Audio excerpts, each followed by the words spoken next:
আসসালামু আলাইকুম। আমরা গ্রামের বাড়ির উদ্দেশ্যে রওনা দিলাম। আকাশে প্রচুর পরিমাণ মেঘ এবং অনেক বৃষ্টি হইতাছে। তো সবাই দোয়া করবেন যেন আমরা সহি সালামতে নিজ গন্তব্যে পৌঁছাতে পারি। দেখেন প্রচুর পরিমাণ মানুষ বৃষ্টির পানিতে আটকা পড়ছে। আর আজকে সদরঘাটে একটা অ্যাক্সিডেন্ট হয়েছিল, হয়তো অনেকেই দেখছেন। 3-4 জন মানুষ মারা গেছে। সদরঘাট হলো গিয়ে সবচেয়ে ব্যস্ততম জায়গা। সেই সুবাদে সদরঘাটের চাপ কমানোর উদ্দেশ্যে বসিলা লঞ্চ ঘাট, বসিলা একটা টার্মিনাল দিয়েছে। তারপরে আপনার পূর্বাচল একটি টার্মিনাল দিয়েছে। বসিলা থেকে 6টা লঞ্চ ছাড়ে দৈনিক, পূর্বাচল থেকেও লঞ্চ ছাড়ে, যাতে কোন রকম এই সদরঘাটের উপর চাপ কমে। তো ইতিমধ্যে আমি অনেক ভিডিও দিছি, আপনারা দেখছেন। কিন্তু আমাদের দক্ষিণ অঞ্চলের যে লালমোহন, দেবিদ্বার, বসিরহাট, নাজিরপুর, যে এত বড় একটা লাইন, ওই লাইনের একটা যদি লঞ্চ থাকতো তাহলে খুবই উপকার হইতো। আইতেছি আইতেছি।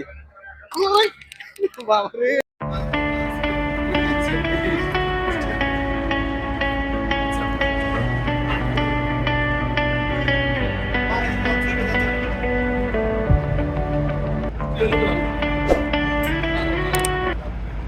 সবাই আমাদের জন্য দোয়া করবেন। আকাশের পরিস্থিতি খুবই খারাপ। এতক্ষণ ওয়েদার অপেক্ষা করছিল, যাত্রীর অনেক হ্যাসাল করে, এই কারণে লঞ্চ ছাইরা দিছে ঘাট থেকে।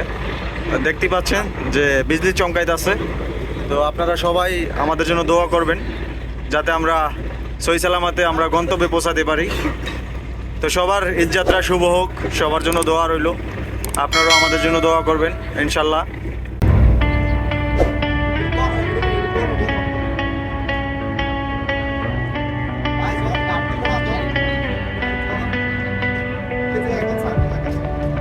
Learning how to stand when the ground gives out.